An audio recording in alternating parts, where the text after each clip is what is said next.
mainly, I personally do a lot of heavy workouts, heavy sets. I will maybe do.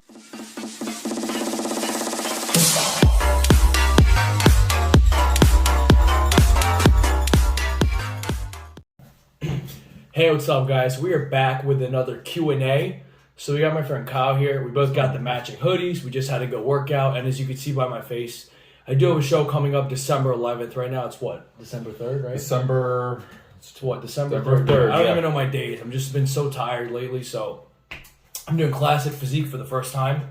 Pretty cool. Did men's physique last time. I want to try out something new. Classic Physique. This is the last show of the year for OCB. And the next show is going to be what, January 22nd? January 22nd. Second, right? Yeah. So, guess what? I'm really excited. I want to do the show, and I just want to go on there and show what's up. So, we got a few lists of questions, and he's going to ask me personally other questions that we have, and he's going to feel free to implement his own opinion. We're going to answer these questions, and we're going to put into our own perspective of how we decide. So, let's hear the questions. These are very, very interesting questions, guys. We actually had a poll on our Instagram server. If you guys follow the Instagram, mark.topple. I'll put the link in the description for my Instagram. We did a set of questions and reviews where we asked people, give us some certain questions we can ask so we can make our next video about it. If you guys haven't checked out the latest videos, again, go on my Instagram, follow this YouTube channel, and check out these videos. So let's get into it. All right, guys. So first up from Dominic309 asks, how many sets per body part for each workout?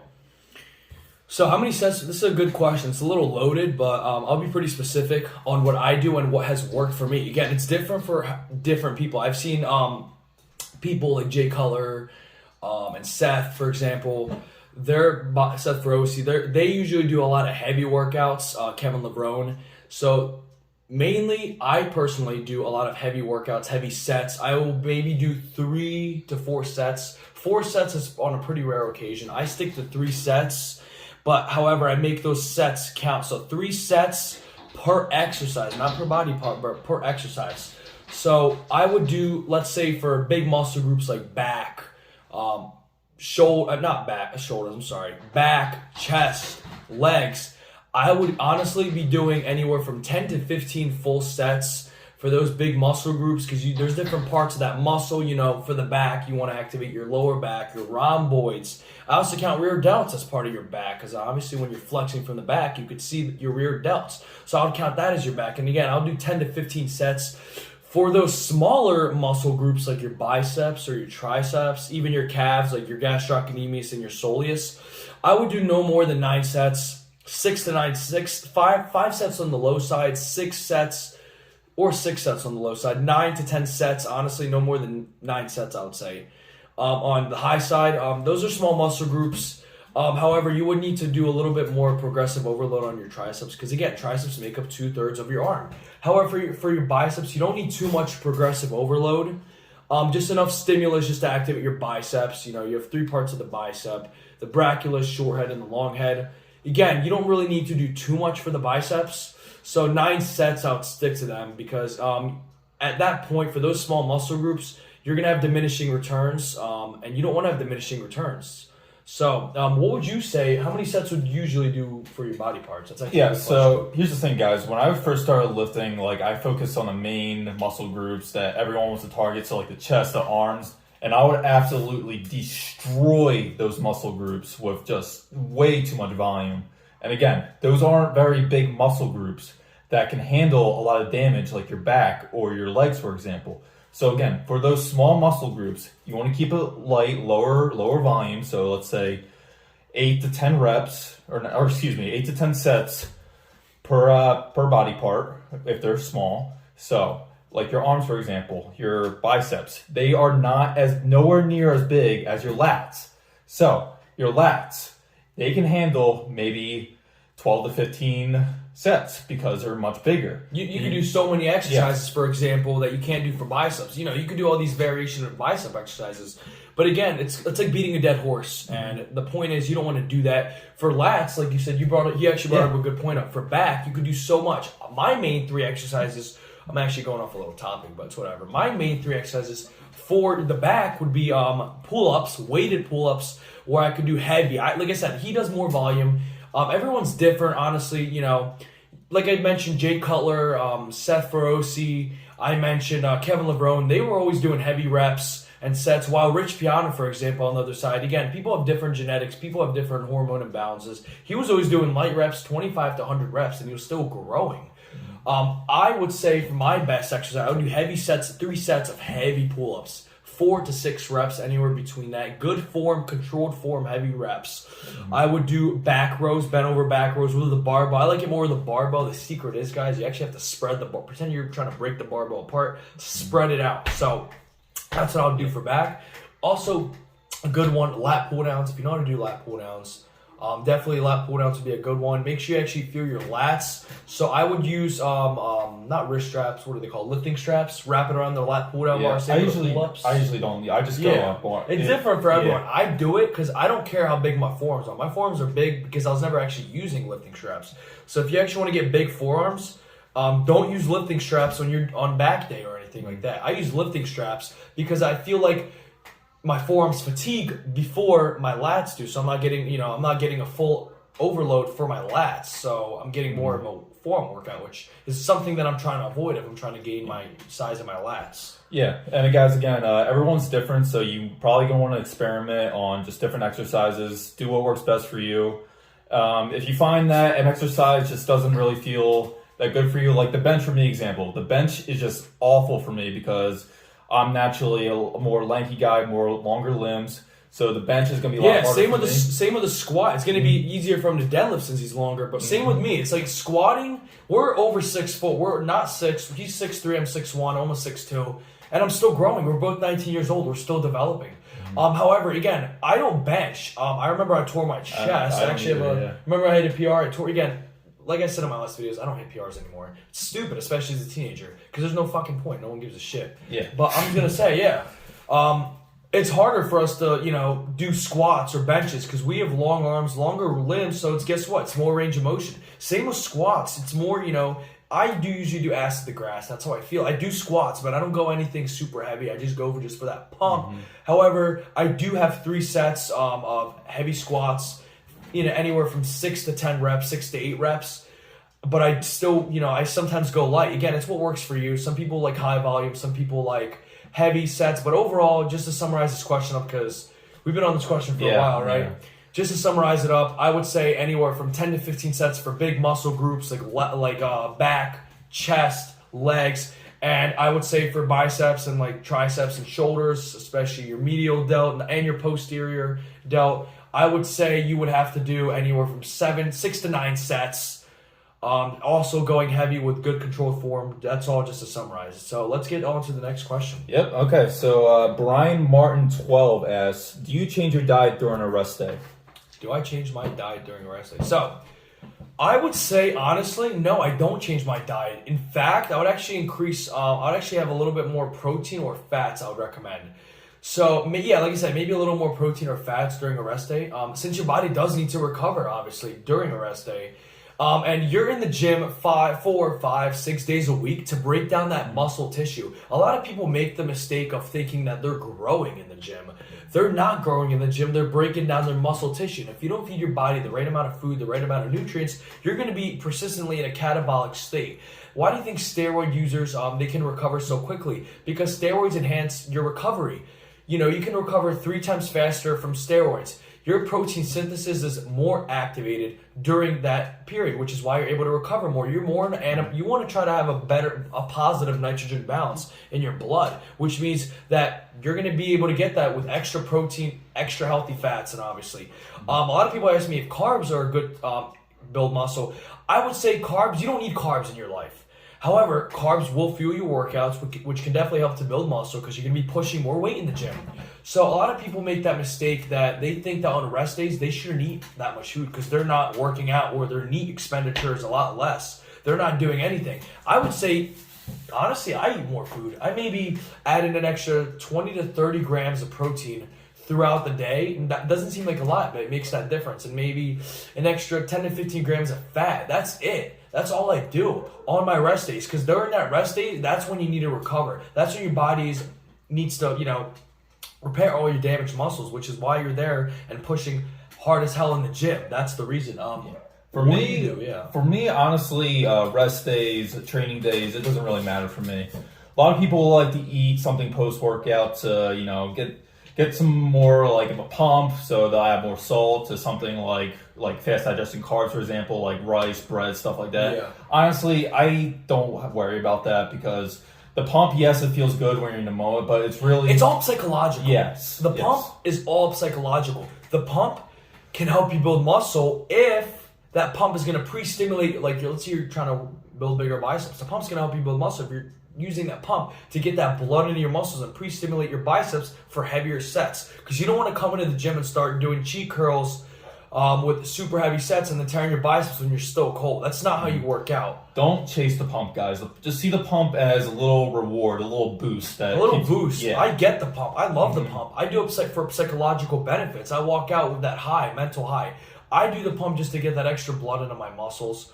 But the pump is not something you should always be chasing after. But getting back to the topic, again, we keep getting off the topic. But we just love to talk. Yeah, we like to talk, guys. But again, the pump is good. However, getting back to recovery, do you eat more food or no? I just keep it the same. He keeps it the same. You know, you can keep it the same. Make sure you don't eat less just because you're recovering. You still need more food as long as you push it in the gym. I increase my food just a little bit. I feel better the next day. I feel recovered. So yeah, that's really, to summarize it. I would increase more food. He would keep his food the same. But the main summary is do not decrease your food during rest days. Rest days are very beneficial. Do not. Rest days are arguably more important than training days. Yeah, because that's when you're building the muscle. Mm-hmm. So let's ask the next question. Yep. So Martisan67 asks, do you change your sodium intake during peak week? Yeah. So basically, peak week, that's a funny one because I remember I've had a lot of questions about that one. I had a lot of people ask me. Remember we did the Instagram DM? I had a lot of people ask me that. So during peak week, no, I actually don't change my sodium, and I recommend nobody to change their sodium.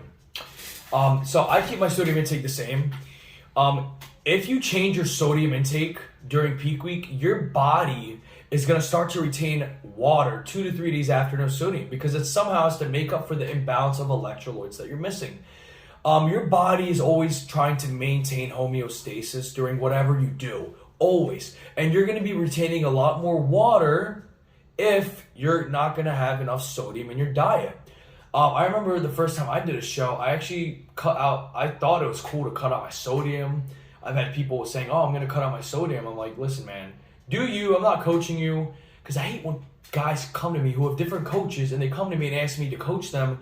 Not coach them, I'm sorry. They ask questions while they're with another coach. Just stay with your coach and do what your coach tells you. But you can't have too many cooks in the kitchen, guys. Just focus on one person that is telling you what to do. If you have too many cooks in the kitchen, it's going to fuck up the cake. It's not going to look like a cake anymore. It's going to look like a fucking mess. So, sodium-wise, I would keep the sodium the same. Like I said, your body tries to maintain homeostasis.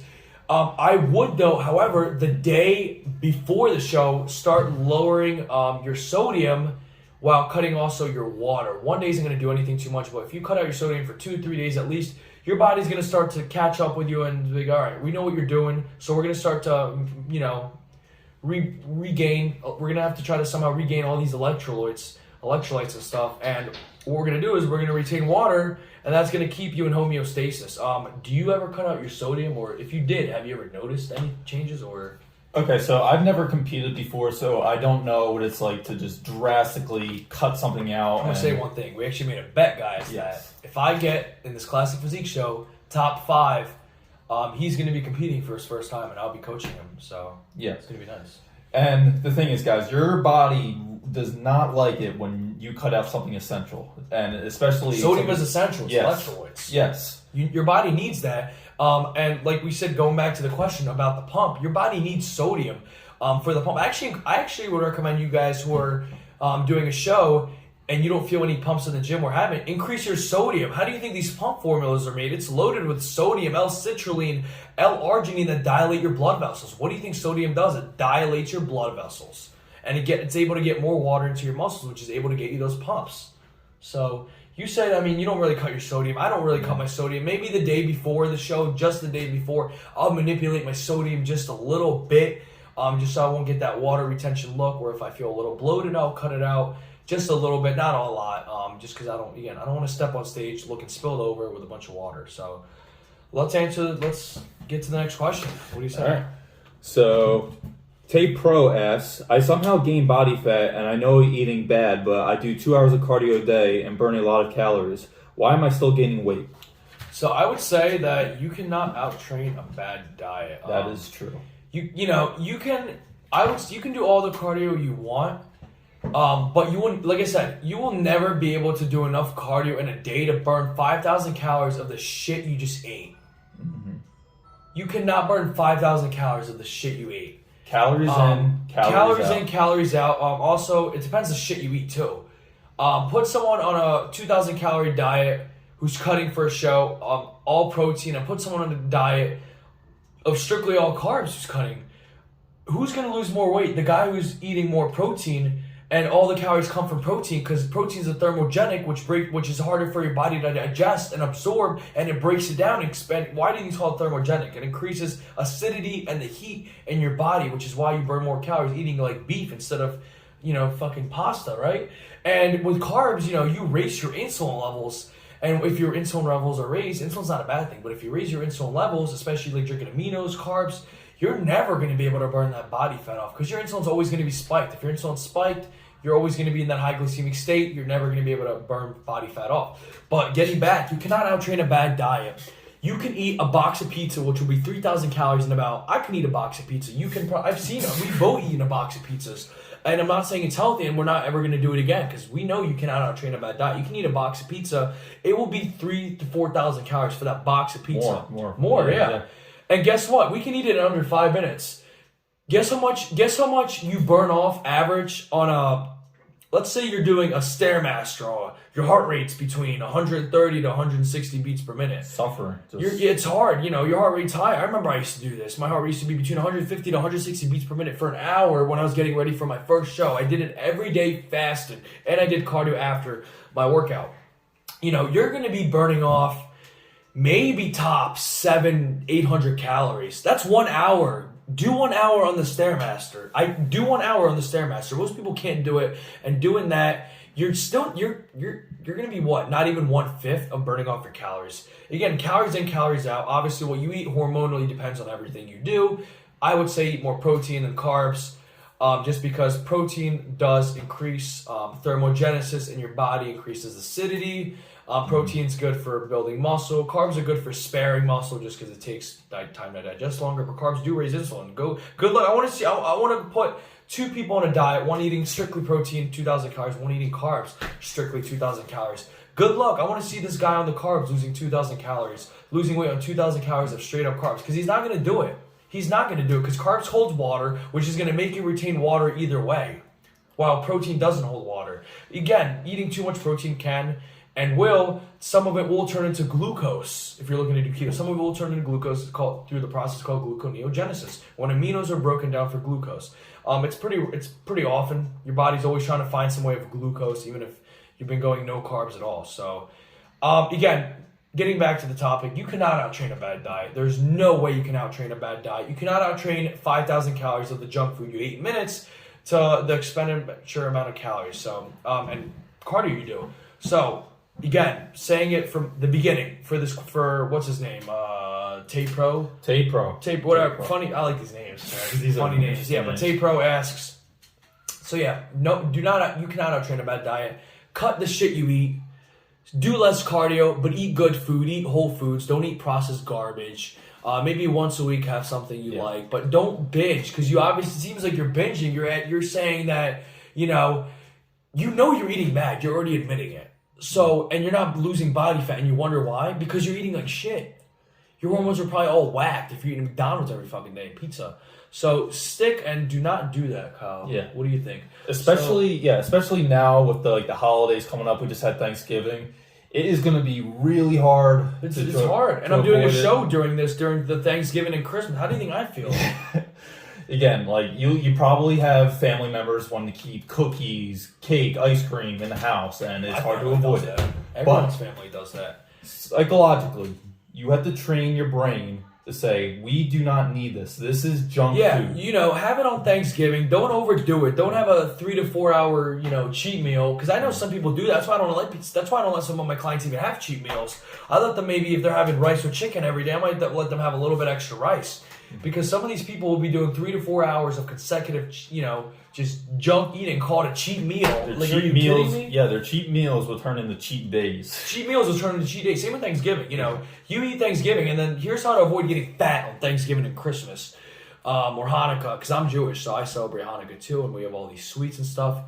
Don't eat the leftovers the next day. Do not eat the leftovers. You eat what you have for Thanksgiving or Christmas. Don't eat the leftovers, because that's when it turns it from a Christmas to a Christmas week, then a Christmas month, then a Christmas year. Before you know it, you're 50, 60, 70, 100 pounds up before you even know it. So you're a permabulker. Yeah, that's permabulker. That's what it is. So we're done with these questions. I want you to ask me some personal questions that we have in mind. So how bad would you say, how bad was it when going out with friends and stuff like that on during peak week, or just even prep on general, and they would order food and you would see them order all the good food that you want, and how badly was that feeling in the moment? Oh yeah, guys. So this is why I don't recommend for everyone to compete. If you want to compete, go ahead, step on stage, do it. But you have to know that you're risking a lot. You're risking social interactions with your friends. You're risking a lot to compete. So I mean, it was really hard for me. It was just completely brutal. I had to, I had to cut out. Even right now, it's hard for me. He just had my favorite Japanese food, and it looked really good, smelled good. I know he didn't feel good afterwards because it's all grease. It's all grease. Again, this is the consequences of eating like shit. You feel like shit. That's why it's called shit food, junk food, because you feel like junk afterwards. But it's hard, you look at that food, you're like, wow. But at the end of the day, my vision is that I'm going to be on stage and it's all going to be worth it. And I get to eat my favorite meal of whatever it consists out of after the show. But I have to win. And that's what my goal is. So it's definitely hard. You take in certain risks, avoiding friendships, avoiding social interactions, avoiding going out to places with your friends because of the food. And you're going to want to eat that food. So it's definitely hard. But I feel like in the long run, it's worth it. Yeah. So you have any other questions or... Now, what would you say as a non-competitor? So your average everyday guy just walking around, or woman, what would you say is the ideal body fat percentage? Honestly, even for a competitor who's in their off season, anywhere between 12 to 16%. That's ideal because after 20, things start getting a little bit out of hand. You want to avoid having excessive visceral fat, especially for men, because that is where estrogen is stored. You can start having heart issues, strokes. You can start having everything. Blockages in your arteries. That's some stuff, that's something you want to avoid. So visceral fat, very estrogenic, something you definitely want to avoid. So 12 to 16% should be the ideal range. You don't have to be walking around stage lean or beach lean 24/7 year round with a full visible six pack. If that's how you feel and you want to walk around like that and you feel good and you're able to sustain it and your mental health is in check, then go for it. I'm all for it if that's how genetically you are. Some people are just not, there genetically to be able to walk around with a six pack year round. I'm not that way. In my off season, I can get a little bit chunky. I will admit, I can get a little bit chubby. But I still maintain 15 to 16%. I just look the way I do just because genetically I have gyno, which I'm gonna have to get. I'm going to my endocrinologist. I'm gonna get surgery for it, hopefully soon. But 12 to 16% would be ideal. Try to avoid as much visceral fat as possible. Very estrogenic. Same for women. For men, I would recommend 12 to 16%. For women, I would recommend maybe 16 to 23%. No more than that. Women always tend to store a little bit more fat, especially in their butt area, in their breasts, a little bit more body fat there. 16 to 23%, 16 to 24% would be good. 16 is actually pretty lean, so you could stay at 20 to 24%, honestly, for women. So that's what I would recommend. Yeah, women will generally have a higher body fat level just because they have more estrogen. Why do you think it's harder for women to build muscle? Just because they don't have as much testosterone as men. I know some women that took D-ball, Tren, Anavar, Test, and a lot of them, literally, I've seen a few women that actually grown a mustache. They look big and all that, but they've grown a mustache from all that testosterone. Their voices have gotten deeper. It's crazy what, all these drugs can do to, all this testosterone can do to women. So, yeah. You have any other questions? Or let's do one more question, just guys. Yeah. So, this has been a question that has been bugging me for a long time. How do you compete and maintain relationships with people? Oh, this is actually a good one.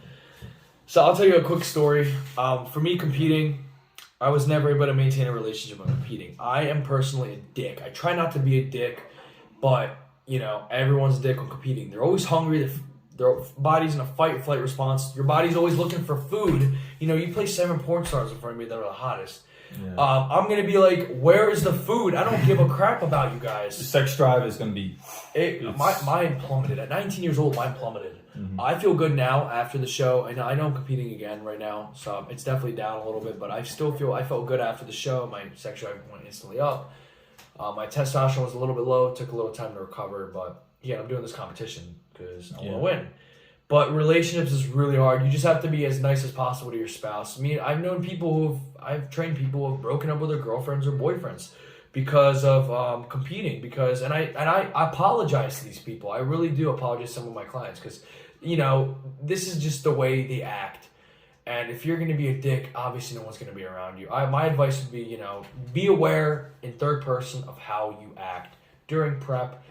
I remember I was a dick I was at one time a dick to you, for example. And he knows about this, and I walked away. I'm like, why was I just being a dick to Kyle? He's such a good friend. He's helped me out. Why am I being a dick? And I came back and I explained everything to him. He understood me because he's like my brother. So make sure, I will always look at myself on prep to maintain a relationship in third person view and make sure you're not being a dick and they love you and they're doing everything there for you to help you out. And you're just in that mental state. So that's what I would say. So that's really it. Let's guys wrap it up for today. I think we did really good.